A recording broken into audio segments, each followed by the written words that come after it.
kayaknya nggak ada schedule deh hari ini, nggak ada meeting sama new face model. Aku kasih lihat dong emailnya, email dari berbulan-bulan yang lalu.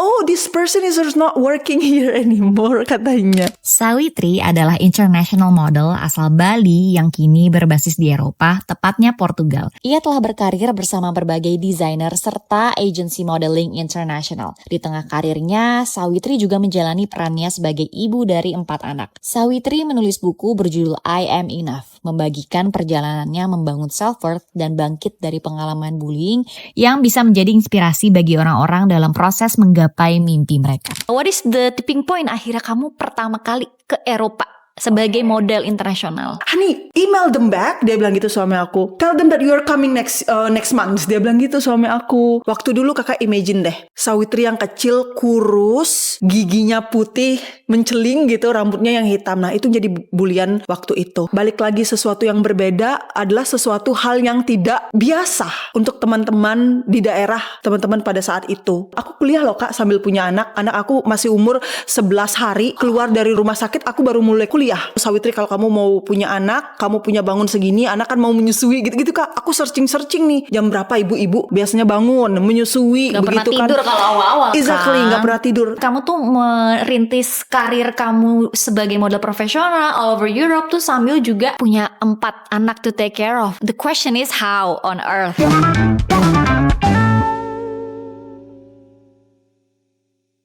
Welcome to Boss Mama Podcast, Sawitri. Hai kak. You look so stunning in real life. Jujur tadi pas kita ketemu di depan kan kayak, kamu persis banget kayak di Instagram. Dan kayak wow, dan tinggi menjulang. Aku bersembunyi aja deh.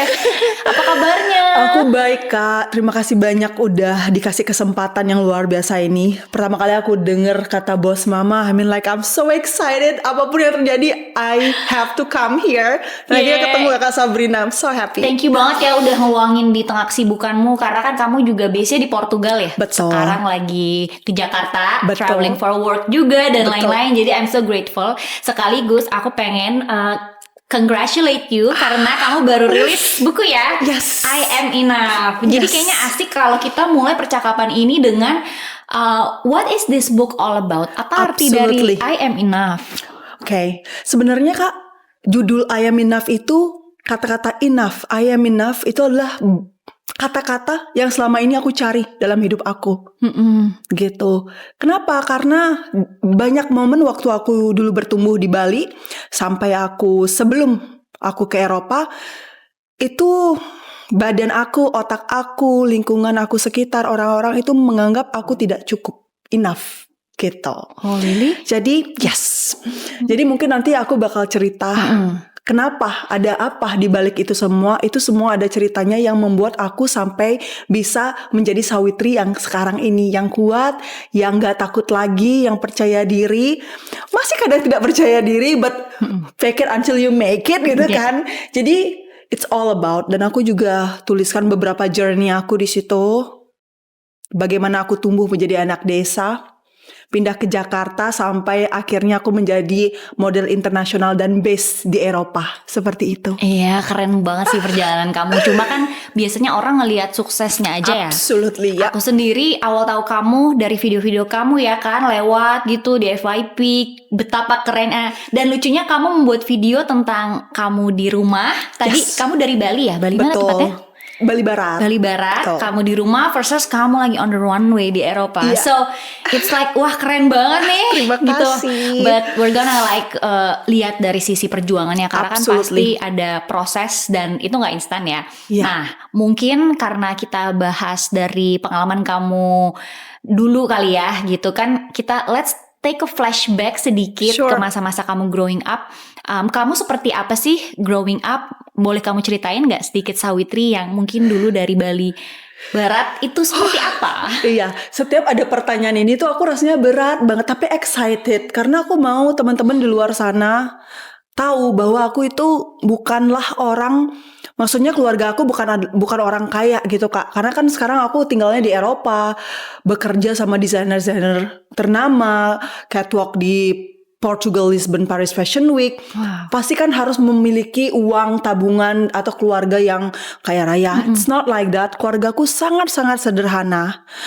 Di sana peran ibu sangatlah luar biasa buat aku pribadi. Dan kita tinggal di sana serba kekurangan bisa dibilang. Tapi kekurangannya itu karena fokus keluarga kita beda. Fokus keluarga kita bekerja, edukasi. Jadi kekurangannya itu paling ya kebutuhan sekolah segala macam. Sawitri pada saat itu sangat rajin anaknya. Suka membuat orang, keluarga di sekitar mereka feel comfortable enough. Tapi in the same time di sekolah dia dituntut untuk diam, tidak mengekspresikan dirinya sendiri. Mengapa? Karena setiap kali mengekspresikan dirinya, berbicara, ikut di salah satu komunitas, pasti dibully lagi. Seperti itu. Jadi kamu melewati, kalau aku pernah baca, bullying di masa sekolah sampai 12 tahun ya? Betul, more or less 12 tahun dari kelas 1 SD sampai aku gak naik kelas 1 SD sampai kelas 2 SMA. Kelas 3 aku udah berjaya, udah jadi kakak kelas gitu. Jadi aku gak ada yang ngebully lagi gitu. Bullynya macam-macam Kak. Ada yang fisik, ada yang verbal, yes. Dan I really believe gak semua teman aku jahat gitu. Mereka semua memiliki traumanya masing-masing. And I make my own research waktu itu. Waktu kamu ini masih SD? Untuk my own research, aku aware dengan hal ini. Ternyata tidak semua temen aku jahat. Itu di SMP kelas 2 gitu. Tapi memang ada sebagian temen aku yang memang punya traumanya masing-masing. Unfortunately dilibaskan gitu ya, ditimpakan ke aku untuk jadi bahan, mengeluarkan semua unek-unek emosi mereka. Dan memang beneran ada temen aku yang kurang, rasa empatinya kurang. Jadi ya suka mengejek, suka bercanda gitu.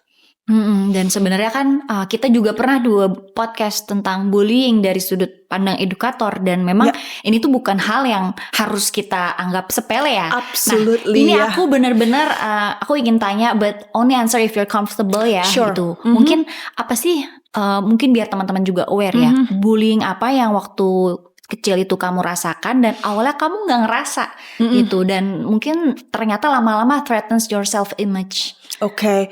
Nah itu bahayanya Kak. Aku mau masukin juga ya bahayanya tadi. Sebenarnya aku diejek dengan berbagai macam kata yang ada di pikiran mereka. Karena kulit aku gelap, badan aku sangat kurus, rambut aku sangat hitam.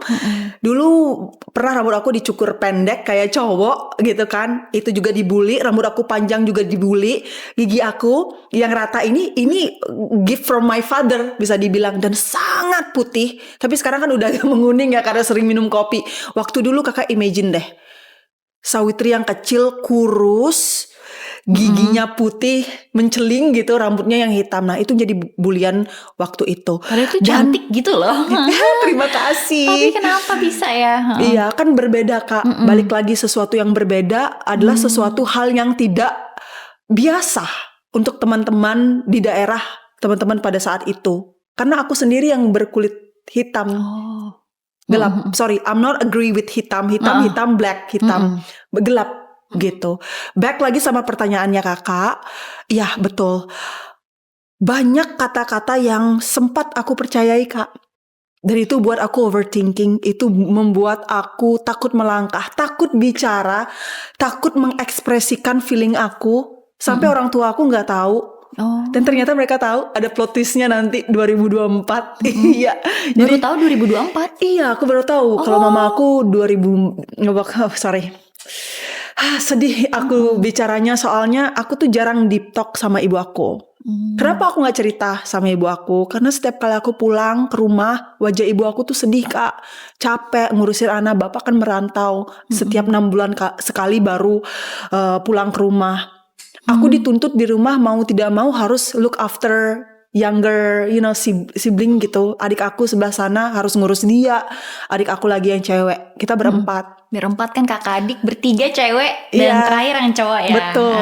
Dan aku juga mama di rumah untuk bantu-bantu ekonomi. Mama mengurus hewan-hewan pribadi gitu. Maksudnya aku harus ngasih makan ayam sebelum ke sekolah. Terus harus ngasih makan beberapa hewan lah gitu. Jadi kata-kata yang udah aku percayai di otak aku, udah aku selalu transfer ke badan aku, itu loh Kak yang susah banget aku lupain, dan itu really drowning. Dan kalau kita nggak punya kekuatan diri, itu tuh bisa kacau. Makanya kan banyak orang yang sampai ngapain lah mencelakakan diri sendiri. Dan kamu waktu itu posisinya nggak mau cerita ke mama ya, kalau aku lihat kamu sebut di buku ya.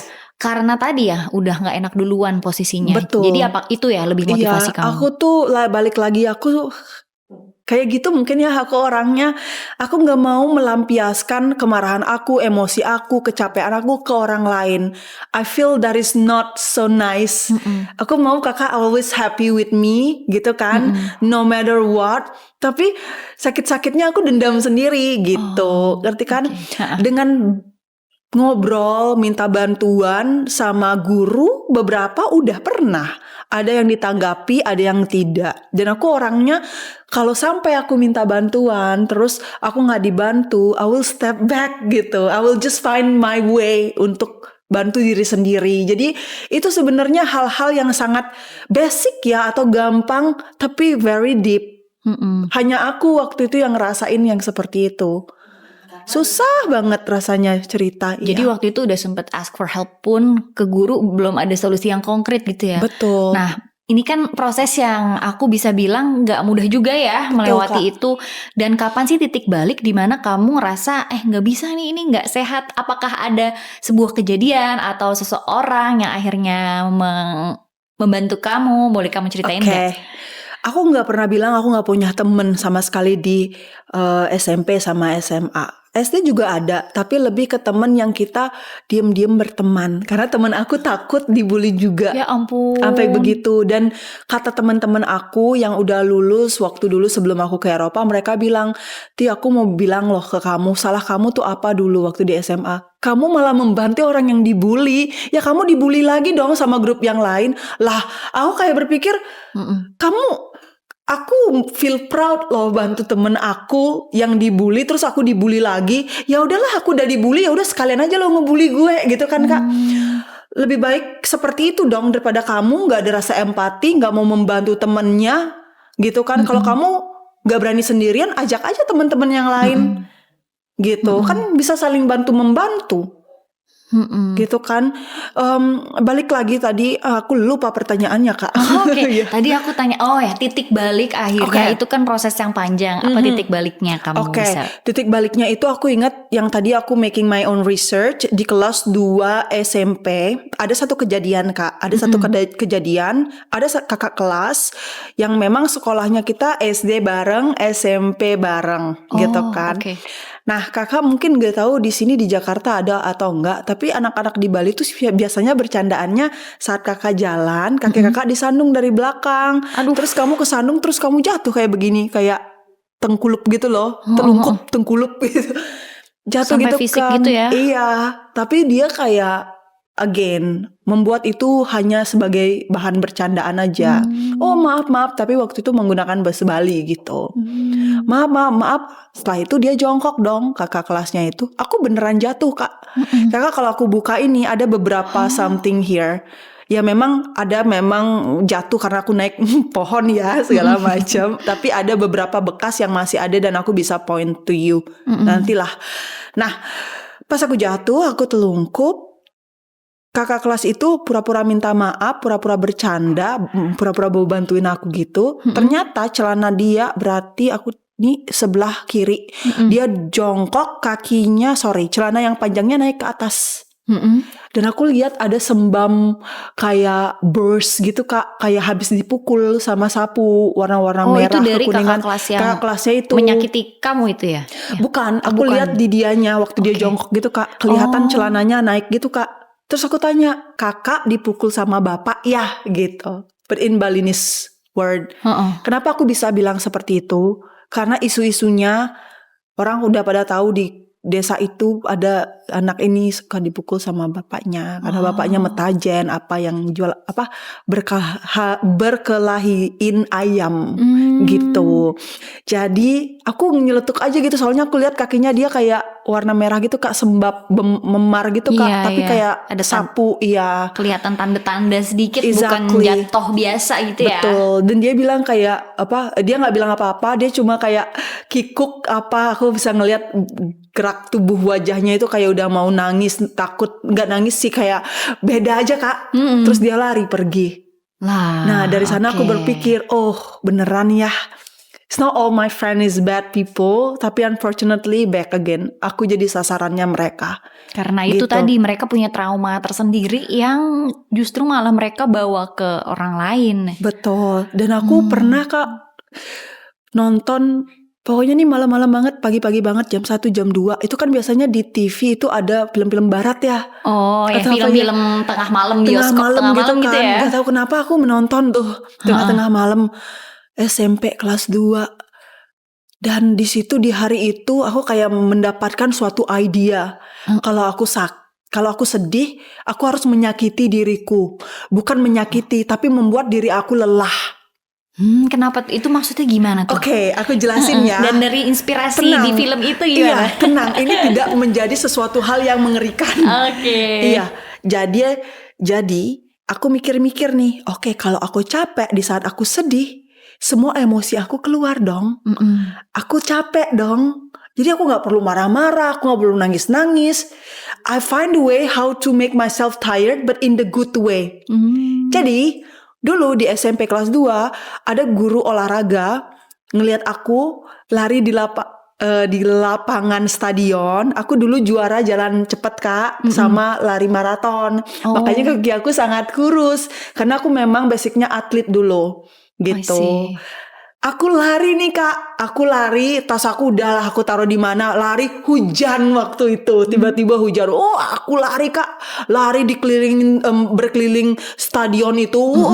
Mungkin bapak gurunya aku inget banget. Dia pernah cerita bahasa Balinya gini, kengken enak ceni adi melai gitu dia kan di tengah-tengah hujan, artinya gimana sih anak kecil ini kok lari-lari muter-muter di stadion gitu kan di saat-saat hujan gitu. Aku tuh nangis Kak. Oh, ternyata itu kamu lari-lari bukan random, lagi meluapkan. Meluapkan. Jadi aku pemikiran aku, apa yang buat aku capek ya? Lari. Waduh, I see. Gitu Kak, baru aku pulang ke rumah. Ternyata dari situ guru aku melihat aku ada potensi yang bagus untuk ikut lari maraton. Padahal kamu waktu itu goalnya bukan buat Tidak. Bagaimana kamu lagi terinspirasi dari film itu, entah film itu apa, pokoknya ada tembak pokoknya bisa heboh gitu tuh ya, film. kling randomly gitu ya. Jadi aku kayak merasa oke, apa yang aku lakukan biar membuat tubuh aku capek gitu kan. Ya udah, aku ikut olahraga dong. Maksudnya berolahraga dong kita. Lari tuh dilihat sama gurunya. Ngapain anak ini? Ternyata anak ini ada potensi. Aku disuruh terus. Aku ikut latihan. Tiba-tiba aku disuruh ikut jalan cepat. Dapat juara terus sampai dapat beasiswa Kak. Sampai SMA. Itu titik yang tadi aku mau jawab ke kakak. Di saat itu, di saat aku menang perlombaan segala macam, temen aku heboh, dia menyoraki aku dengan ekspresi yang bahagia, dengan ekspresi yang senang gitu Kak, kayak salut, kayak bahagia lah pokoknya. Aku ngeliat temen aku tuh, aku didukung sama teman-teman aku. Dari titik itu aku nggak berhenti, nggak putus ikut turnamen apa segala macam sampai kelas 3 SMA aku ikut dia. Jadi aku itu karena menang kamu show dengan prestasi gitu ya. Exactly. Ternyata waktu itu fenomenanya malah orang-orang datang memuji. Iya, tapi lewat jalur sehari 2 hari itu aja, habis itu nggak ada lagi. Kan udah hilang fasenya itu prestasinya, euforianya udah selesai. Terus memang di saat itu aku kayak udah ada di titik capek. Sawitri, kalau kamu terus mikirin kata-kata orang ini, kamu setiap kali pulang ke rumah kamu nangis loh gitu. Kamu gak berani pulang ke rumah, kamu harus ke hutan kecil ada deket-deket tetangga gitu. Di sana harus ke sana dulu meluapkan emosi. ngambil ranting-ranting, mukul-mukul, marah-marah ke sana. Cara kamu menyampaikan emosimu itu juga Aku waktu nggak itu. mau di rumah mama tahu, karena aku tahu sampai rumah aku harus bantu mama aku, harus buat tugas lah, harus ngurusin adik lah, harus ini, harus itu, harus ini, harus itu. Every day it's about having really compact schedule Kak dari dulu aku. Makanya aku bilang apa yang aku lakukan sekarang kalau tanpa schedule kayaknya nggak bisa. Schedule is everything. Maksudnya tertata gitu ya. Listnya every single day mau ngapain aja wajib sih di aku. Karena aku mau melakukan apapun dalam satu hari gitu. Ternyata itu juga satu hal yang terlatih gara-gara kamu masa kecil kamu ya. Absolutely. Karena mungkin sekolah, terus kemudian tuntutan di rumah yang kamu ceritakan. Belum lagi ya tadi ya kamu ternyata punya cara sendiri buat berusaha meregulasi emosi meskipun itu tidak dengan bantuan orang lain. Dan aku salutnya banget kamu justru tidak melampiaskan itu untuk ke orang lain dengan cara yang gak baik ya. Aku proud juga dengan Sawitri kecil. Kenapa? Karena aku tidak membuli. Setelah sakit hati itu aku tidak membuli dan aku tidak mencelakakan diri aku sendiri gitu. Aku orangnya tuh kayak I'm hungry gitu loh Kak. Apa nih? Next let's go. Aduh gak bisa diem anaknya. Tapi bayangin Kakak baru sampai di kelas dituntut untuk diam, sekali mau maju disorakin, weh gitu kan kita sebagai anak kecil kayak malu gitu kan Kak. Emang ya anak-anak nih kadang gimana ya kita tidak menormalisasi hal-hal kayak gitu ya karena nggak pengen banget ini tuh terjadi juga ke orang-orang lain ya. Hopefully sih dengan cerita kamu lewat buku kamu, lewat podcast itu bisa ngasih tahu kali ya ke orang lain. Mungkin salah satu message yang aku tangkap ketika orang lain tuh jahat ke kamu, mungkin dia sebenarnya punya luka yang nggak dia bisa ekspresikan, tapi dia malah ya ekspresikannya dengan cara yang tidak baik. Betul. Dan dia juga nggak tahu dan mungkin dia tidak ada orang yang bisa mendengarkan mereka gitu. Makanya message bullying ini, konten-konten yang aku buat untuk fokus ke korban bullying itu sebenarnya itu tidak benar. Aku fokus ke semua pihak. Aku fokus juga ke pelaku, aku juga fokus ke korbannya langsung, dan juga peran orang tua di situ sangat penting. Tanpa menormalisasi bullying itu sendiri, tapi menurutku emang penting ngelihat root cause-nya itu ya. Jadi ya misalnya kita sebagai orang tua juga ya berarti jangan dong kita nyakitin anak kita karena nggak tahu nih dampaknya nggak cuma ke anaknya loh, bisa ke menyakiti orang lain. But I feel dari cerita kamu ya Sawitri itu kayak hal-hal dari masa kecilmu yang membentuk kamu tangguh dan tadi kan satset disiplin. So sekarang kan kalau ngeliat karir kamu sekarang, kamu udah model internasional. Sekarang tinggal di Portugal. Nah tapi aku mau flashback lagi. Boleh. Akhirnya dari Sawitri yang di Bali, ini gimana akhirnya bisa menjadi model, bahkan sampai model internasional. Can you talk us a bit about your journey? Boleh, tapi aku bawa journey ini untuk kakak dan semua di sini satset juga ya.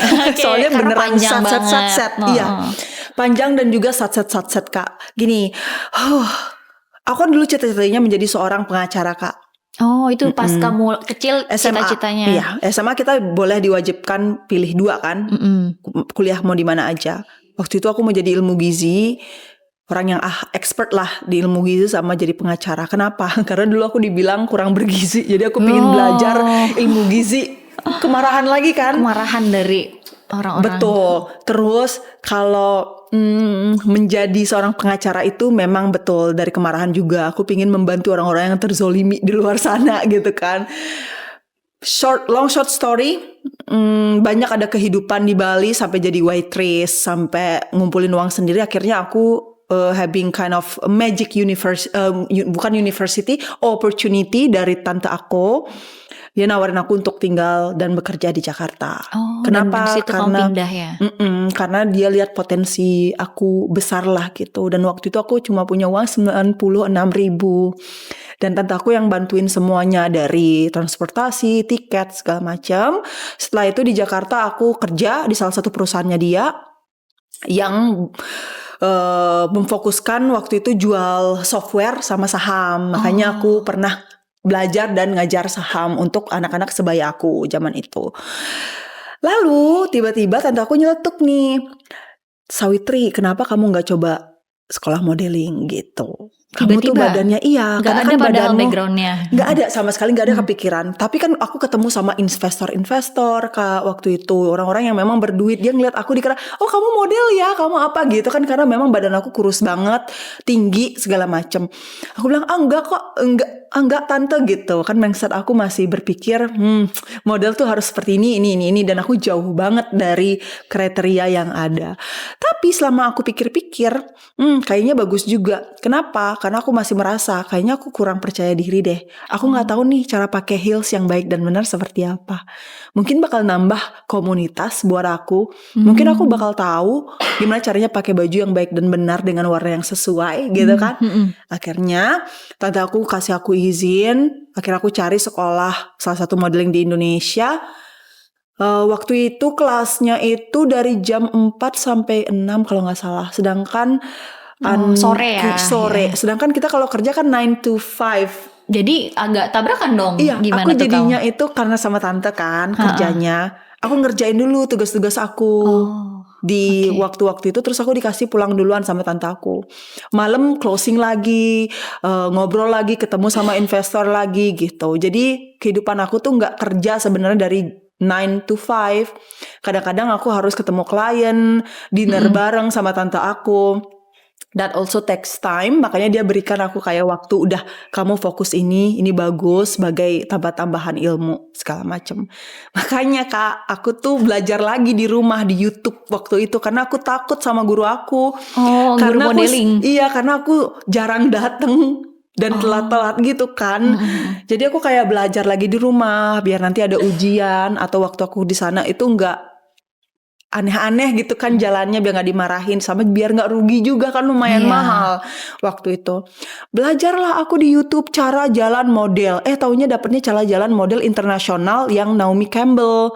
Makanya jalan aku itu dominan untuk yang fierce sama yang international runway walk gitu Kak. Beda sama di sini. Karena kan yang Mas tahu kalau catwalk tuh beda-beda. Exactly. Modeling versus pageant itu beda, iya. Modelingnya pun macam-macam ya. Betul. Di sini tuh beragam. Aku bisa bilang beragam. Kan kita di sini juga banyak desainer yang pakai baju kebaya. Ya nggak mungkin dong kita pakai baju kebaya kita jalannya fierce gitu kan. Ya. Tapi kalau di Eropa mereka maunya yang clean, yang fierce. Kalau mau sekalian slow, tergantung konsep desainernya masing-masing.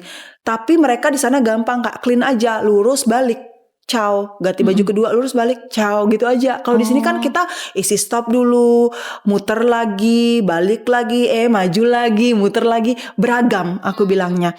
Makanya aku kayak belajar itu waktu aku graduation, udahlah gurunya terima kasih banyak sudah meluluskan aku pada saat itu. Tapi apa yang aku dapat Kak? Aku lebih cara jalannya waktu itu gaya internasional, yang fierce, yang marah, yang manyun gitu loh Kak.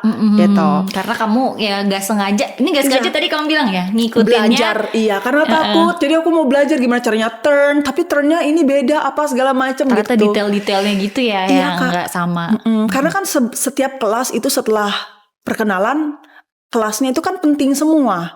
Misalnya kelas keberapa, kelas kelima aku gak datang. Ternyata di saat itu ada kelas catwalk yang intensif misalnya. Itu yang aku miss kan, aku gak tahu gimana caranya. Guru gak bakalan ngulang lagi. Nah, long short story, selesai graduation, aku di DM sama salah satu agensi yang ada di Indonesia. Pas kamu lulus pun langsung di DM. Iya, selang beberapa minggu sih Kak. Kayaknya dia, si direkturnya bilang lihat aku di salah satu event gitu. Dia suruh aku untuk ke Kemang untuk casting agency model. Sampai sana, aduh, perjalanan aku ke sana pun aku susah banget karena ada orderan bunga. Aku harus ke Rawabelong dulu, balik lagi ke Daya Pesona which is Bintaro. Habis itu baru aku ke Kemang. Balance kerjaan kamu yang waktu itu jadi tanggung jawab utama Exactly, soalnya. Kak. Dan aku juga nggak berhenti sampai sana. Aku pingin nyari side income gitu Kak. Karena aku harus ngirim uang ke rumah juga. Gitu. Jadi uang segitu gak cukup buat aku di Jakarta sendiri. It's a lot of things yang harus aku lakukan. Terus sat banget nih ke sana, casting dengan buluk-buluknya aku gitu kan, dengan baju seadanya. Setelah itu dapet nggak tahu ada hujan apa ini, ada angin apa. Itu Aku dapat first try aja. kamu pertama First kali try, Kak. dikontak. Demi Tuhan, first try. Wow, dari First try. Kakak tahu nggak beberapa model Indonesia yang go international kayak Rizal Rama, Lara Sekar, itu kita satu agensi semua, Kak. wow, kamu Dan udah langsung agensi- satu agensi dengan model-model Iya. internasional. Dulu Rizal kan belum ya, belum. Aku dulu baru dia gitu. Tapi kita awal mulanya itu semuanya dari agensi itu, Kak. Agensinya udah tutup karena Oh, Kak Lucky meninggal dunia, iya. Gitu. So it's really the starting point of your career nggak sih? Dan Iya. ini berarti emang jalan Dia kamu tahu, juga. Kak, dia tahu wajah-wajah mana yang bisa sampai go international. Oh, Kalau aku lihat diri aku waktu itu di kaca ya, Kak, aduh, gak mungkin nih jadi model gitu kan. Karena that's true, setelah setelah mendapatkan agency, terdaftar di agency, aku gak langsung dapat kerjaan, Kak, di Indonesia. Gak ada yang mau sama kulit dan penampakan wajah aku ini. yang walaupun model dicari-cari. banget nih kamu. Dulu gak terlalu model, sangat kurus. Iya, gitu. Berarti nunggu waktu dulu sampai akhirnya kamu dapet your first gig. Nah, Iya. apa tuh first gignya? Oke, first gig-nya itu di saat aku udah dapet agency, kita foto Polaroid, which is foto pertama seorang model, terus kita bisa kirim itu ke klien, tapi ceritanya di sana aku sebagai modelnya harus post di sosial media, which is Instagram. Oke. Setelah aku post, beberapa selang harinya aku di DM sama IMG model yang ada di London. IMG, Iya, serius? sama direkturnya langsung. Segong itu? Itu Itu algoritma IG-nya langsung ya? Aduh, Kedengeran. karena gini Kak, aku pakai hashtag waktu itu. Face model, new face model, kayak gitu-gitu. Zaman itu Asian kayaknya model. emang hashtag masih sangat mempan ya sangat di membantu IG. zaman-zaman dulu ya kan? Kalau sekarang kan katanya nggak 2018 terlalu. Kak. Oh ya masih tuh hashtag Masih, ya. iya. Wow, IMG terus Terus, gimana tuh di kontaknya? Aku masih ada DM-nya sampai sekarang aku simpen, ada. Terus email dari Port Model Paris. Oke. Gitu, dua agensi ini tuh. Oh, Udah jadi seneng dua banget. beda ya? Beda. Oke. Yang satu dari DM, yang satu dari email. Kenapa dari email? Mereka tuh tahu karena Lara Sekar temen aku udah pernah ke Paris. Dan Lara sama Port Model juga. Mungkin dia ngeliat aku di beberapa story-nya si Laras. Jadi gampang lah mereka nemuin aku. Tapi IMG itu memang pure dari hashtag karena aku tanya langsung. Oh, Gitu. ketemu aku dari mana sih? Gitu Iya, karena kan model-model agency tuh ada scoutingnya gitu Kak. Dia bisa lihat, buka aja hashtagnya new face model, banyak dah, ada banyak orang-orang yang baru. Well, kita buat casting, kita kirim semuanya. Ternyata IMG modelnya nggak nerima aku. Kenapa? Karena menurut dia kulit aku kurang fresh, aku kurang masih terlalu kurus gitu. But they say no in the polite way. Oh, tapi castingnya tuh cukup kamu mengirim foto Ngirim lagi langsung, ya? Lebih iya, lengkap. Oke. email mereka pribadi. Jadi nggak di post emailnya ke sosial media gitu. Mereka ada khusus email untuk para agency. Misalnya kakak IMG itu suka kakak gitu. Kakak ada di agensi mana gitu. amin. Dikirim gitu. Oke. Langsung Kak.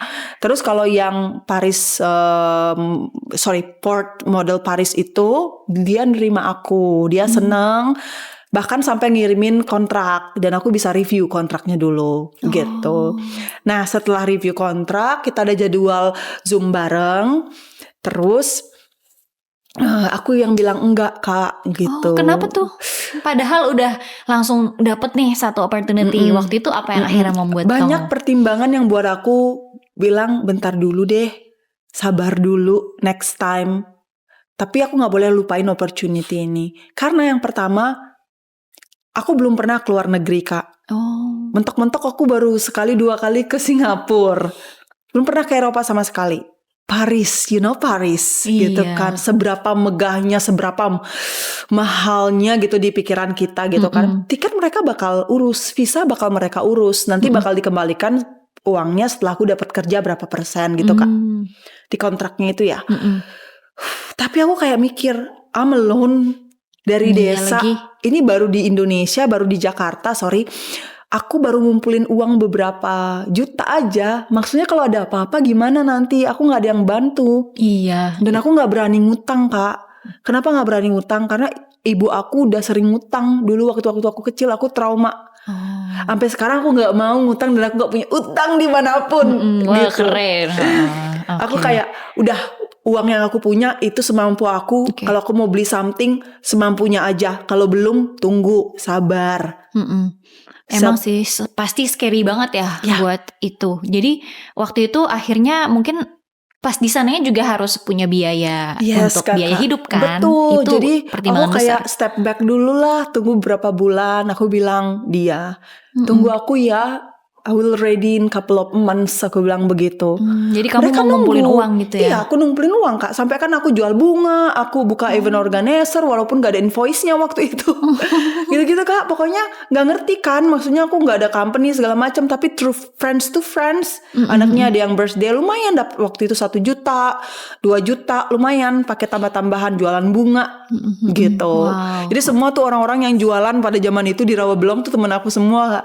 Walah, kerja keras banget ya. Iya, di Palmerah kan biasanya aku naik kereta tuh sampai dari Bintaro ke Palmerah baru ke Sudirman waktu itu. Ingat banget rute-rute itu. Pokoknya perjuangan-perjuangan yang pokoknya waktu itu apapun kamu kerjain ya Apapun istilahnya. Kak, yang penting halal, tidak melukai orang lain dan tidak melangkahi prinsip hidup aku. Oke, yang tadi yang kamu sudah share, kamu tidak mau berhutang, kamu ingin berusaha sekuat mungkin aku juga. Aku gak mau yang penting menghalalkan halal. segala cara, gak mau. Aku mau menghalalkan semua cara yang aku bisa gitu aja sih, sesuai prinsip aku. Dan itu kamu sebagai perantau lagi di Jakarta. Yes. Terus akhirnya berapa bulan? Apakah kemudian ada opportunity lain? What is the tipping point? Akhirnya kamu pertama kali ke Eropa sebagai model internasional. Kerja dulu di Jakarta, makin kerja lagi, closing software lagi, dapat komisi lagi. Pokoknya uang aku simpen segala macem. Terus aku ketemu suami aku, pacar aku yang kedua, which is my husband. Pacar aku yang kedua. Aku cuma pacar satu sih waktu itu.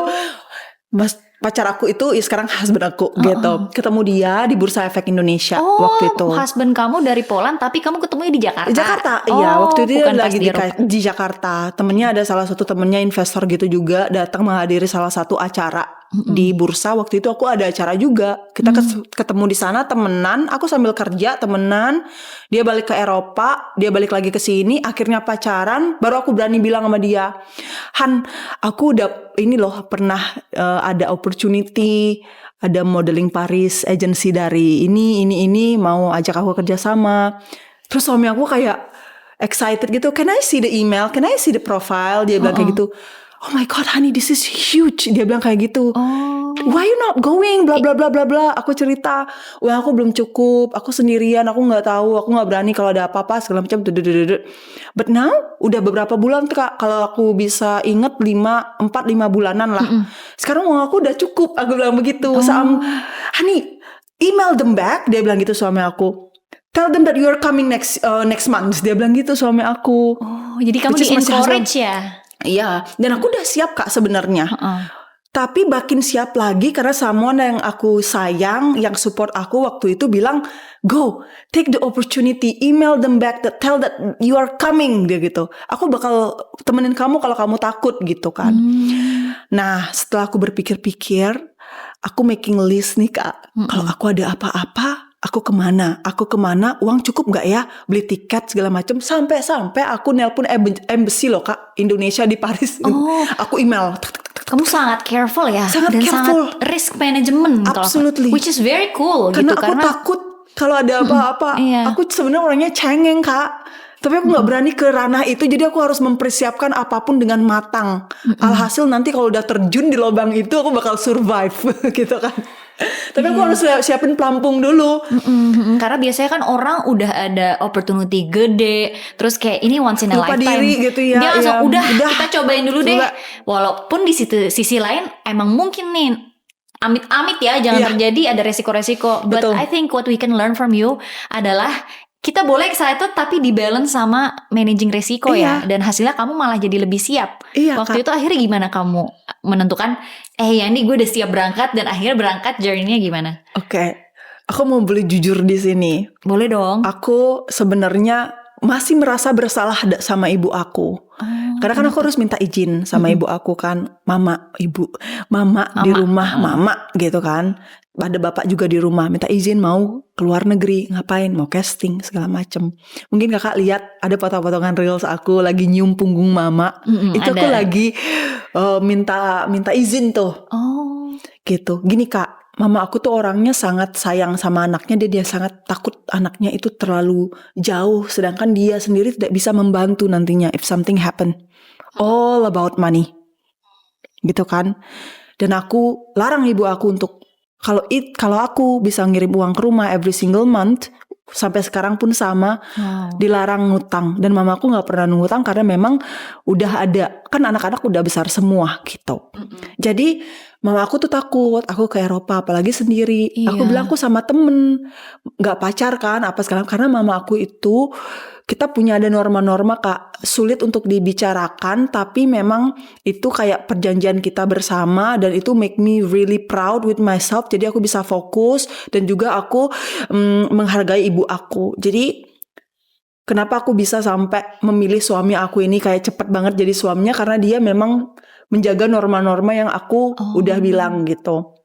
Ibu aku gak setuju aku pacaran sama orang bule-bule gitu Kak. Oh, awalnya jadi gak setuju mama. Tapi mama gak tahu aku pacarnya bule. Tapi dia sudah sering cerita dari dulu. Kan kita di Bali Kak, aku pernah ke Denpasar. Dia pernah cerita mama gak suka gini segala macem. Jadi aku bilang, Mak, Iti izin ya ke Paris sama pacarnya Iti. Udah pacaran segini, bule lagi. Aduh, gak dikasih izin aku tuh Kak. Kaget juga ya. Iya, karena aku tidak pernah introduce my mom, aku punya pacar. Seumur-umur gak pernah. Orang suami aku pacar kedua aku, gitu kan. Tapi aku bohong, itu yang aku bilang kayak masih sekarang aku kayak bohong. Tapi mama udah tahu sih. Iya. Mama kira nggak tahu lah ya mama zaman dulu. Tapi dia pura-pura nggak tahu aja. Iya, jadi aku bohong dulu sama mama aku. Karena demi kebaikan aku juga gitu kan. Not everything my mom harus tahu kan. Aku udah perlengkapan semua. Aku bilang aku pergi sama temen gitu. Udah itu aja sih bohongnya Kak. I feel like berat. Tentunya sekarang iya. Tapi aku bilang sama mama itu udah telepon embassy ya, begini-begini kalau ada something happen. Aku udah jelasin semua sama ibuku. Jadi dia merasa aman gitu. Akhirnya aku ke sana, aku ke Paris. Agensinya itu kantornya Kak 10 menit jalan dari Menara Eiffel. Iya. Wow. Terus berarti kamu kesana pun masih casting lagi ya. Jadi so much uncertainty. Exactly. Karena kan itu udah beberapa month Kak. Berapa bulan yang lalu. Harus di refresh lagi ya. Exactly. Dan casting direkturnya ternyata beda dong Kak. Pas aku sampai di sana, aku ingat banget belnya teling gitu kan.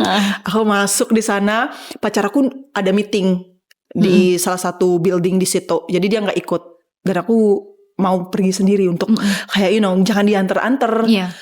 Masuk, aku bilang kalau nggak salah namanya Lorenzo deh kalau nggak salah. I'm looking for Lorenzo gitu. I have an appointment today apa segala macam. Oh yes, Lorenzo is still taking lunch apa segala macam. Terus ada casting directornya. I'm the scouting person here. Kamu siapa? Digituin aku Kak. Dia kayak nggak tawu. Kamu udah jauh-jauh. Terus kayaknya nggak ada schedule deh hari ini. Nggak ada meeting sama new face deg-degan model. Banget. Aku bilang aku kasih lihat dong emailnya, email dari berbulan-bulan yang lalu. Oh, this person is not working here anymore katanya. Terus gimana tuh akhirnya? Jadinya aku tetap casting. Aku kan di sana, udah di sana. Aku bilang aku dari Bali, aku terbang baru nyampe sehari yang lalu, masih jet lag. Tapi aku really excited, bla bla bla bla bla. Casting, gak dapet Kak. Hah, serius? Udah gak jauh-jauh. segampang itu hidup ini. Kirain aku itu sudah menjadi endpoint. Oh tidak.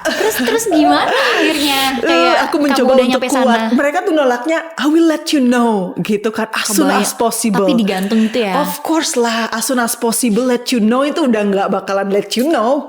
Ya kan? My gosh. Terus gimana tuh kamu pulang atau kamu? Udah aku kayak coba lagi. Aku udah balik. Aku thank you so much bla bla bla bla bla bla. Aku balik, aku nyari suami aku, dia udah nyampe, terus kita duduk di restoran depan banget Tower Apple-nya. Itu semua ada, aku senang banget karena dokumentasinya. Aku ngomong sama suami aku, mungkin dia udah lihat wajahku udah beda gitu kan. What is it? Dia bilang nanya kayak gitu kan. Aku bilang, ya gimana ya, aku udah jauh-jauh ke sini, uang udah banyak habis. Aku gitu kan. Aduh, di airport pun uang segitu kan ngeluarin uang Kak. Train apa segala macam. Aku gak mau lah tergantung sama cowok dibayarin terus. No. Terus aku nanti ada kayak ada hutang atau gimana. Aku tuh gak bisa kayak gitu. Jadi aduh gimana ya, aku kayak gitu. Udah berkaca-kaca manja wajah aku kan waktu itu. Suami aku bilang gini, udah tahu dia, honey, listen to me. Dia tuh saya kayak membangunkan, rasa percaya diri aku banget. Suami aku tuh, Karena kebayang lah lagi patah hati. iya Kayak kak, tanda tanya banget gak sih? iya, udah jauh-jauh ke sini, udah berlari-larian menjual bunga, apa segala macem. Terus apa yang suami Terus suami aku katakan? bilang, honey, this is their loss. Cetas gitu. Tas. Iya. One day dia yang bakal kontak kamu, minta kamu masuk ke agency. Itu kebukti nanti kak 2024 Oh, dengan casting director bener yang beda kata-katanya. juga. Iya. This is their loss. Itu make me like, iya bener juga ya, their loss. Whatever. Aku coba memotivasi diri aku gitu kan. Ya setelah itu kita berkeliling Paris aja, enjoy the time. Udah di sini kan, kita nyoba-nyoba makanan baru, ke museum. Pokoknya kita gitulah. Suami aku buat aku melupakan hal itu, tapi tetap ya nyesek kak. Terus aku kan punya tiket balik ya dari Paris. Yang udah kamu beli sebelumnya Betul. itu. Tapi ya itu aku agency belum. Karena aku gini kak, kemarin kan dia bilang mau beliin aku tiket. Aku mikir jangan berhutang lagi. Aku udah ada uang. Lebih baik nanti uang yang aku dapat setelah kerja pakai aku aja.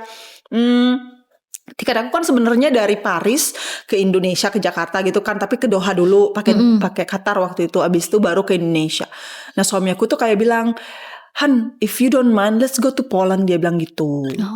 Ketemu keluarga segala macem. Jadi kita rubah tiketnya, kita ke Poland Plot dulu. twist dikit. Sambil ketemu keluarganya segala macem. Udah dari sana aku ketemu keluarganya, Christmasan bareng, abis itu pulang. Gitu kak. Oke, jadi kenalan dulu. Nah pas aku di Polandia itu, aku gak berhenti, aku balas dendam lagi kak. Apa nih? Nah aku Modeling searching nih model agency yang ada di sana. Di Polandia? Di Polandia. Aku casting dong. Oh, jadi pas kamu visit keluarga pacarmu Sambil at the time? casting aku. Aku gak mau rugi. Aku harus have something nih pulang ke Indonesia. Masa kosong banget. Kalau yang Paris yang tadi aja Iya, ya. betul. Tapi kalau Poland kamu coba lagi. Coba terus, lagi. Ini baru banget nih tercipta suatu ide di situ. Gitu kan. Karena aku kan sempet ngobrol sama orang-orang yang agency di sana. Gitu kan, nanya berapa orang casting tiap hari. Ternyata gak sesulit itu kalau kamu di negara tersebut. Aku udah di negara tersebut, kenapa aku tidak casting? Iya. Aku email lah mereka, tak. Mereka suruh datang, makanya aku dapat satu. Akhirnya dapet satu agency. Mother agency pertama aku di Eropa itu bukan di Paris tapi di Poland. Wah, dari plot twist plan itu Exactly. ya. Terus kamu itu kontraknya langsung joining. Iya, kan ada suami aku. Kontraknya pakai bahasa Polandia sebenarnya kan. Wah, gimana ya? New Makanya language suami aku kan juga. suami aku pakai bahasa Polandia. Dia lihat, aku bilang, "Hani, ini enggak. Mereka mau minta aku 5 tahun kontrak. Aku bilang enggak mau 5 tahun, aku mau 3 tahun. Oh, itu banyak pelajarannya, Kak, untuk win-win situation for model, tapi enggak terikat, tapi tidak terjerumus. Itu ada pelajarannya sendiri. And I learn a lot about kontrak di situ. Berarti ini adalah moment that you took off your modeling career. Exactly. Terus gimana tuh? Ini berarti tahun berapa? Terus as 2019. 2019. Berarti tuh kamu di Eropa terus dong atau gimana? 2019 kayaknya itu Februari Maret aku ini ke Eropa. Jadi aku ada visa 3 bulan, terus dibantu sama company suami aku jadinya setahun dapatnya. Gitu Kak, kan bisa ada kayak visa kerja gitu. Jadi aku bisa bantuin suami aku kerja apa segala macem. Nah, dapat izin lebih lama tinggal di Eropa gitu. Jadi itu sejak saat itu malah kamu nggak pulang lagi ya? Nggak jadi pulang ya? Iya. Gitu Kak. Jadi aku berkarir itu beberapa bulan, sat banget. Aku dapat agency kayak kontraknya 3 tahun, tapi aku sempat balik kan setelah itu. Soalnya aku balik dulu Kak, baru balik lagi ke sana. Kenapa aku balik? Karena ada kerjaan waktu itu.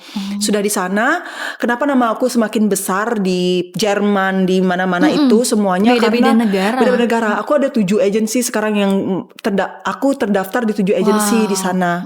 Kayaknya udah 5 sekarang karena 2 lagi transisi untuk selesai. Tahun ini udah aku mau selesaiin aja. Nah, di agensi-agensi itu sebelum mereka mau aku tuh sempet dikontak sama salah satu fotografer Vogue. Wow, gitu. gong banget. Exactly, makanya kerjaan majalah aku pertama kali itu sama Vogue, Kak. Aku nggak tahu ini Vogue, oh my goodness, gak mungkin. Tapi cuma foto, bukan di print ya, kayak di ininya aja, magazinnya aja. Walaupun kecil, But it's still, tapi it's me gitu kan. Karena di agency tuh ternyata kayak sekali ada new face model, apalagi aku di Polandia yang gak banyak orang yang berkulit gelap, ada aku. Pas mereka shootnya di Polandia, aku diambil gitu, Kak. Kayak kebetulan tapi luar biasa. Terus gimana akhirnya kamu tadi terkenal ke negara lain kayak ke Dari Jerman? sana, betul. Dari sana agensi Jerman keluar gitu kan. Aku mau Sawitri dong, apa-apa segala macem. Gak perlu casting aku, Kak. Dia udah mau langsung sign aku. Udah recommendation juga ya? Iya. Dan portfoliomu juga langsung, kan? Kak, iya. Karena waktu itu di Polandia aku gak menutup diri. Aku tidak say no with no money gitu. Kalau ada opportunity, ada fotografer yang mau foto sama aku, go ahead, let's make portfolio. Aku menyibukkan diri, Kak, di sana, Kak, gitu. Karena kan kerjaan model nggak tiap hari waktu itu, apalagi new face model, gitu. Jadi aku paksa agensi aku, let me know, I will go there with the trend, bla bla bla bla bla, because I'm here. Nah banyak tuh portfolio aku mulai. Tapi kalau kakak ngeliat foto-foto aku, bener-bener kayak fierce, tajam, yang bener-bener nggak gaya konsep permodelan di Indonesia. Itu gitu. Mungkin bedanya ya, exactly. Sama bedanya industri Eropa dan Indonesia dari segi modeling apa nih? Konsepnya mereka beda, gitu kan. Kita juga mengikuti adat dan budaya di Indonesia, gitu kan. Juga melihat buyernya kan, Kak, gitu. Ya mana mungkin kalau bajunya yang fierce mulu, siapa yang mau pakai? Terus akhirnya gimana kamu pertama kali catwalk? Kan aku lihat sekarang kamu kayak udah makananmu juga nih catwalk. Iya. Itu gimana ceritanya? Nah, itu kan yang di sosial media aku cuma potong-potong sedikit ya. Aku gak pernah yang namanya post secara gamblang. It's just my strategy gitu kan. Karena menurut aku itu udah makanan aku sehari-hari. Oke, pertama kali aku sebenarnya jalannya, aku udah casting di Paris Fashion Week segala macam, pernah jalan juga. Tapi sekali, abis itu aku lebih sering jalannya di Portugal sama di Lisbon Fashion Week. Nah, yang make me more proud, aku gak perlu casting dan aku bisa jadi kayak orang yang mereka panggil every single season. Gitu, walaupun aku di Jerman, walaupun aku di Denmark waktu langsung fly. Even though aku nggak perlu fitting apa segala macam, tinggal datang. Kan mereka harus ada casting apa segala macam gitu, Kak. Jadi catwalk itu aku udah kayak every season gitu. Setiap 6 bulan sekali biasanya aku catwalk di 3 hari itu. Ada 3 designer, which is 9 designer with 3 look, 2 looks gitu, Kak. Jadi udah kayak makanan aku sehari-hari. Sampai akhirnya beneran 2024 kamu dipanggil sama agency di Paris itu. Betul. Sebenarnya aku di DM disuruh casting sama dia gitu. Mereka pingin aku untuk datang ke sana. Aku nggak bales. Oh, ternyata nih ada rasa ini. Iya dong, Kak. Aku tuh Cancer, mendendam. Tapi sama dong kita. Aku Cancer juga. Ya ampun. Iya. Wah, ya ada baper-baper dikit gitu ya. Tapi kan tapi kan aku tahu karena aku orangnya suka mendendam dan selalu keep with myself gitu, kan gak bagus juga. Jadi after having anak, setelah melahirkan, setelah punya suami, I feel real glow up-nya aku setelah itu loh, Kak. Justru ya. Nah ini emang pas banget. Aku pengen tanya di next question kamu. Menurut aku sih ini sisi kamu yang jarang diceritakan ya, atau di-share. Yaitu tadi kan aku dengar suami kamu became a big support system ya. Yes. Ya, kamu menikah di tahun berapa? 2019.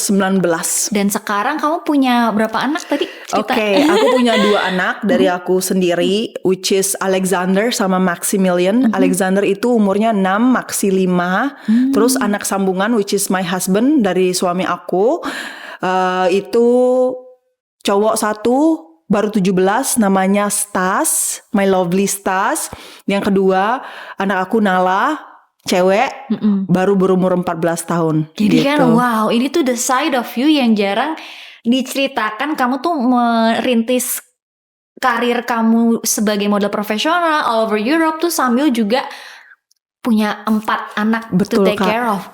The question is how on earth? Gimana caranya? Apalagi kan di Portugal ya kamu. Betul. Itu kan mungkin support system berbeda dengan dari kalau kita di Indonesia. Juga. Keluarga juga jauh ya. Betul. Nah, gimana how on earth gitu? Kalau diceritain nggak tahu cara jawabnya gimana. Tapi aku nggak nyerah Kak. Aku always find the way. Apa yang terbaik untuk keluarga aku dan apa yang healthy buat aku dan suami aku. Jadi kita bisa keep going-nya tuh long gitu. Luckily suami aku itu bukan orang-orang yang tidak berpendidikan bisa dibilang. He's really smart. He learn a lot. Dia baca buku. I mean every day baca buku. Wow. Dan aku dapat banyak pengetahuan dari dia. Dan dia orangnya sabar banget gitu. Jadi aku sebagai wanita Indonesia yang tidak pernah gitu ya mendapatkan komplit edukasi ya bisa dibilang dari keluarga segala macam. Aku kan kuliah juga belum. Menurut aku it's not so complete gitu Kak. Nikah dengan suami aku belajar banyak. Aku jadi orang yang baru versi aku terbaik aku. Dan aku so far jadi ibu yang luar biasa buat anak-anak aku dan istri yang supportive dan luar biasa buat suami aku gitu. Gimana aku melakukannya itu? Wow, everything. yeah, everything hard for me to explain. Tapi everything balik lagi semuanya ada schedule-nya Kak. Gitu. Ada waktunya. Aku harus sebagai ibu yang mengurus 4 anak, suami dan istri dan juga wanita karir itu memang ada banyak yang harus bayar gitu kan, waktu, emosi kita, banyak lah. Kakak ibu udah ngerti, teman-teman ibu di luar sana udah ngerti. Tapi dengan ngasih schedule ke dalam hidup aku every single day, itu rasanya terukur aja Kak. Apa yang aku mau lakukan, again, kamu harus tahu diri kamu sendiri. Pertama. Makanya orang bilang ya, jangan dulu punya anak, jangan dulu berkeluarga kalau kamu belum selesai. I think I'm really agree with that Kak. Gitu. Pertanyaan apa yang harus kita tanya ke diri sendiri nih supaya kita udah clear. Mungkin aku nggak bilang kita harus selesai sebelum kita punya anak, karena kan itu I agree always, with you. Ya, saya agree with that. Mungkin selesai mengetahui diri kamu sendiri di saat itu, apakah kamu bisa keep going nggak dengan dunia barumu, dunia barumu menjadi seorang istri, sebagai partner ya, sebagai ibu, ready kah? Nah, mungkin arahnya ke sana Kak. Aku juga setuju nih sekarang. Aku gak setuju dengan selesai diri. Karena gak mungkin, kita kan always evolving ya. Absolutely ya. Terus apa nih pertanyaan yang kita sebagai perempuan tuh harus tanya dulu ke diri sendiri. Supaya tadi kamu kan kayak kalau aku lihat you really know what you want. Kamu kalau dalam buat schedule juga berarti kamu udah tahu kan apa yang kamu banget. Nah apa nih mungkin buat para perempuan di luar sana yang what question they should ask? Oke, yang pertama aku tanya diri aku sendiri. Kalau kamu mau punya anak dulu ya, aku pikirnya punya anak. Kalau aku mau punya anak, kamu siap nggak mengatur emosi beberapa orang di rumah ini? Bener gitu lagi. kan? Kamu siap nggak? Terus kamu siap nggak bangun pagi? Random aja sih Kak, nanyanya sesuatu hal yang orang lain menurut mereka random, tapi menurut aku sangat deep. Tanya aja ke diri kamu, bisa nggak kamu melakukan ini? Kuat nggak? Ingat ya, kamu pingin kuliah loh. Aku kuliah loh Kak sambil punya anak. Anak aku masih umur 11 hari. Keluar dari rumah sakit, aku baru mulai kuliah. Terus gimana itu anaknya? Tadi kamu cerita aman sama aku. Sama kamu bawa kuliah. Iya, kuliahnya online Kak. Online, aku kuliahnya di BINUS. Nah, sebelum aku mau kuliah, aku tanya dulu diri aku. Aku buat kayak roadmap gitu Kak. Aku cabang-cabangin semuanya nih. Oh kalau aku mau ini yang harus aku hilangkan, ini yang harus aku ambil, gini segala macam. I'm making my own list. Schedule harian misalnya. Kalau kamu Sawitri, kalau kamu mau punya anak, kamu punya bangun segini, anak kan mau menyusui gitu Kak. Aku searching nih. Jam berapa ibu-ibu nih biasanya bangun, menyusui Gak begitu pernah kan. tidur kalau awal-awal Exactly, kan. gak pernah tidur. Tahu gak Kak? Karena kan kita bedanya 6-7 jam ya di Eropa. Dengan online di class sini, waktu itu ya. Di sini kan baru-baru online-nya itu kan waktu itu inget COVID. Anak aku lahirnya COVID 2020.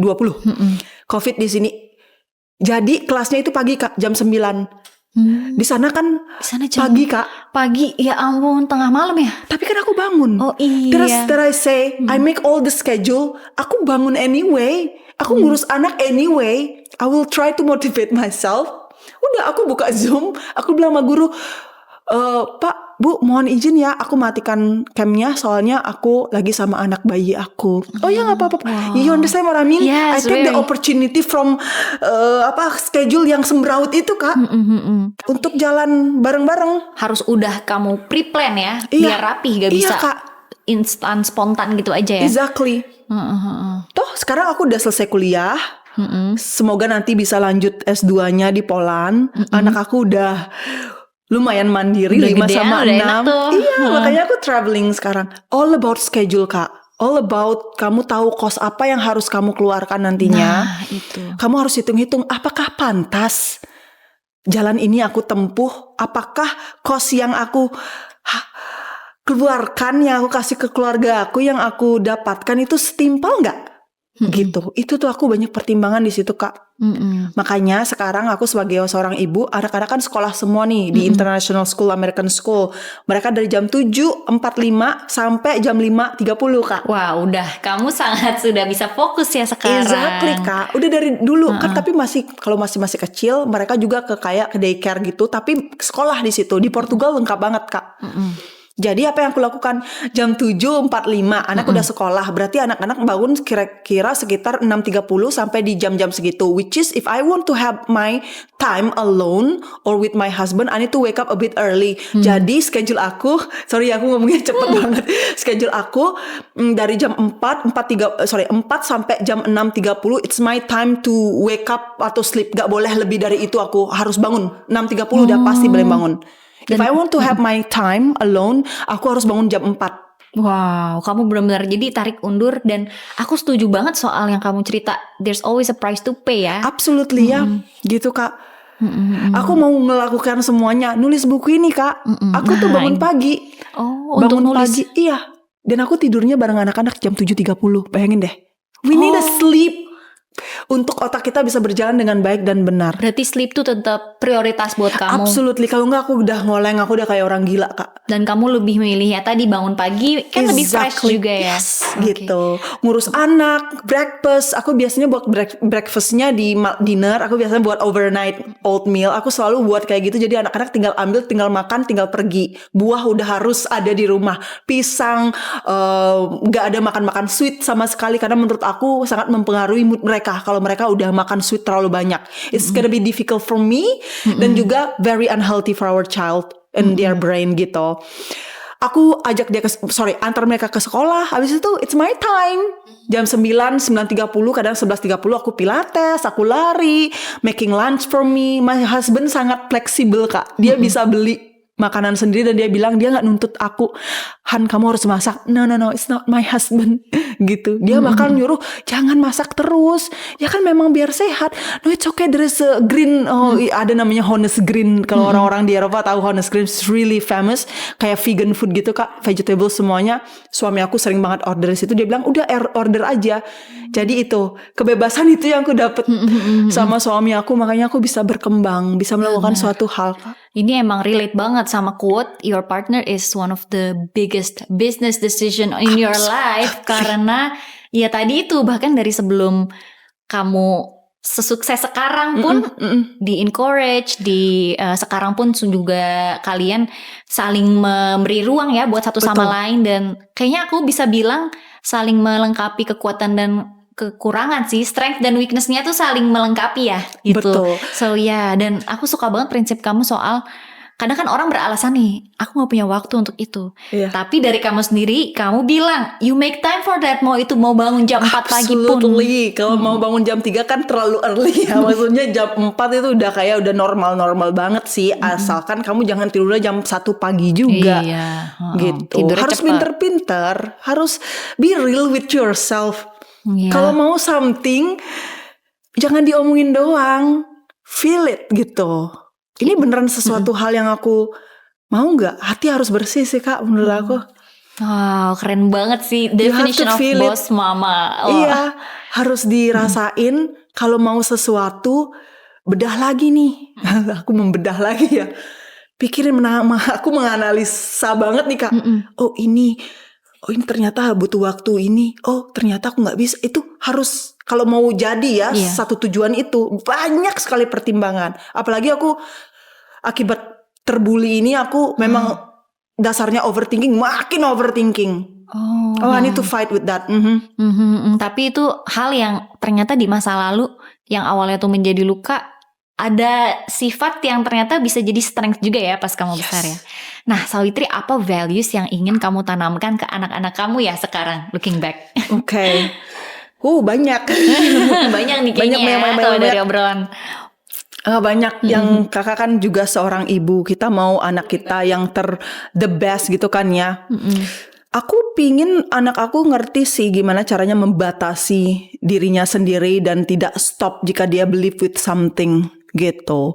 Yang pertama, yang aku tadi bilang, ini peran ibu, orang tua sangat penting ya di rumah, bukan hanya ibu, ayah juga.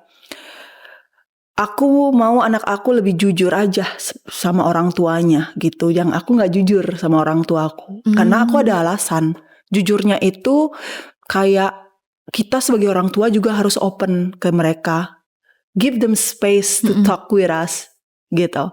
Jadi setiap kali anak aku datang pulang ke rumah dari sekolah, aku tanya keempat-empatnya. Walaupun yang mulai teenager itu udah up and down ya hormonnya. Biasa ya teenager ya. Tapi my children, dia semua sayang, tapi hormonnya agak sedikit gitu kan. Well, back again, aku tanya anak-anak aku, gimana sekolahnya tadi? Teman-teman ada yang jahat nggak? Gitu. Apa kamu yang jahat sama temenmu? Aku tanya balik, Kak. Takutnya anak aku yang membuli temennya, ya kan? Aku tanya ke anak aku gitu. Dia cerita, no mommy, it's good, everything okay. Yang nomor 2, everybody hates me. Dia bilang kayak begitu. Apakah itu kamu merasa you see aku yourself? Tanya, enggak, ini lucu nih anak-anak kecil kan gitu kan. Aku tanya, kenapa Max gitu? Semua membenci kamu. Karena nggak ada yang mau main Spider-Man sama aku. Dia bilang kayak gitu. Spesifik. Sahabatnya namanya Dario, maunya mainan Hulk. Wah. Nah, aku bilang begini, aku ajarin lagi dia, nggak semuanya suka Spider-Man gitu. Jadi dia ngerti, oh yes, everybody is good, apa segala macam. Aku mau anak aku tahu value dirinya sendiri, Kak, gitu. Dan aku mau berharap dari itu kan value diri sendiri tuh lebih banyak ya. Banyak ini cabangnya nih. Bisa menghargai diri sendiri. Setelah tahu menghargai diri sendiri, tahu boundaries gitu kan. Tahu kapan harus cerita, kapan harus dipendam gitu. Aku mau create rumah itu as their space home, safe place lah gitu. Udah keluarin aja semua di sana. Teriak-teriak, udah marah-marah sana nggak apa-apa. Berantem yuk, berantem di situ nggak apa-apa. Gitu. Biar unek-uneknya semua itu yang aku nggak dapet di rumah. Karena aku melihat wajah ibu aku sedih apa segala macam. Anak pulang aku capek, aku sulap wajah aku. Padahal aku udah gitu ya. Iya, udah gerengetan banget. Gitu sih, Kak. Value mengenal diri sendiri dan rasa empati, menghargai orang lain. Banyak kalau bisa diceritain. More or less seperti itu. Makanya cocok I am enough. Ini kayak juga kayaknya summary dari kumpulan value yang kamu tanamkan ya. Aduh, nggak terasa banget sih Sawitri ini obrolannya kayak kalau nggak berhenti bisa seharian ya. Makanya. Iya. Cuma sambil nih kita masih banyak nih yang pengen diobrolin. Apa yang mungkin orang kira dari luar sekarang lihat kamu yang udah di titik ini versus sebenarnya apa? What's the cost to get here? Oke. Tapi aku mau membela followers aku dulu ya. They all good people, Kak. So far, followers aku 98% they're all positive people. Dan mereka tahu aku sangat menghindari yang namanya drama. Udah capek berdrama-drama zaman dulu kan. Dan orang taunya aku karena aku udah share story ya. Dulu aku dibully segala macem. Dan sampai di titik ini aku gak bilang aku yang paling sukses. Aku gak bilang aku yang paling cantik. But the value from me yang aku pingin sharing itu yang sangat orang-orang apresiasi. Karena aku gak pelit ilmu. Aku sharing aja semua. Mau keluar negeri begini caranya, begitu caranya. Ya dari sana syukurlah beberapa orang berpikir oke, jalan Kak Sawitri gak jalan yang singkat. She been through a lot of things. Tapi ada juga yang melihat aku ya dari orang kaya lah, anak orang punya orang dalam lah, kayak gitu-gitu kan. Ya aku cuma mau bilang jangan fallback aku, lihat dulu jalannya seperti apa gitu. Karena banyak cerita-cerita yang aku rangkum jadi suatu reels yang mungkin bisa diterima oleh masyarakat. Jadi gak terlalu heavy gitu, Kak, ceritanya. Karena kalau kita edukasi terlalu jor-joran gitu ya, kayak bullying adalah bla bla bla, nggak masuk ke orang-orang tuh, nggak masuk gitu. Makanya aku create my own story. Maksudnya aku memilah-milah beberapa story. Jadi aku masukkan edukasi. Jadi semua poin yang aku pingin hit itu, which is korban bullying, pelaku bullying, orang tua, dapat semuanya. Dan itu ada di buku ini juga ya. Ada. Harus dibaca ya. Betul. Dan to close this off, terakhir nih janji. Iya. Apa pesanmu untuk, kita kan manggil audience kita Mama Boss. Apa pesanmu untuk Mama Boss supaya mereka tetap berani melangkah, karena mungkin life can be hard, banyak uncertainty, dan dari cerita kamu kan kita bisa belajar arti dari kamu tuh menjemput bola, kamu tuh mempersiapkan juga tapi di saat yang bersamaan. So what's your message to all the Mama Boss out there? Mungkin message-nya sangat sederhana. Kalau kalian lagi merasa terpuruk, merasa sulit nih sekarang ya, banyak masalah segala macam, percaya aja itu pasti ada pembelajarannya di setiap permasalahan tersebut. Kenapa? Karena menurut aku sendiri, setiap permasalahan, lika-liku kehidupan yang aku lalui, itu semua ada hadiahnya menurut aku. Dan tuntut aja Tuhan sebanyak-banyaknya gitu. Give me a gift. Setelah ini aku udah sabar loh, aku udah ini loh, aku udah berusaha. Give me a gift gitu. Kasih aku sesuatu yang luar biasa Tuhan, ganti semua ini ya Tuhan gitu. Dan ya enjoy the journey gitu. Apalagi di saat kalian umur masih 20 ke 30. Gak apa-apa, enjoy the journey. Kalau kamu sakit, rasain aja sakitnya. Bangkit lagi. Kalau kamu merasa bodoh, belajar. Ya kan, jangan menyerah gitu. Kalau kamu merasa kamu kurang apa, belajar gitu. Kalau capek, kamu bisa tidur gitu kan. Karena aku suka tidur. Pokoknya just follow the process, enjoy the journey gitu kan, and remember that you are amazing gitu. Dan ya, I love you gitu aja. Thank you Sawitri. Seru banget obrolan dan very very inspirational. I believe we can learn so much from you. Jadi jangan lupa ya, ini buat cerita lengkapnya ada lebih lagi di I Am Enough ya. Nanti kita taruh linknya di sini, oke? Boleh. Kita taruh. Terima kasih banyak. Thank you again Sawitri, and I wish you luck for your career, your life, your family. Ya, thank you so much ya. Same to you. Thank you. Yes. And I'll see you guys on the next episode. Bye. Bye.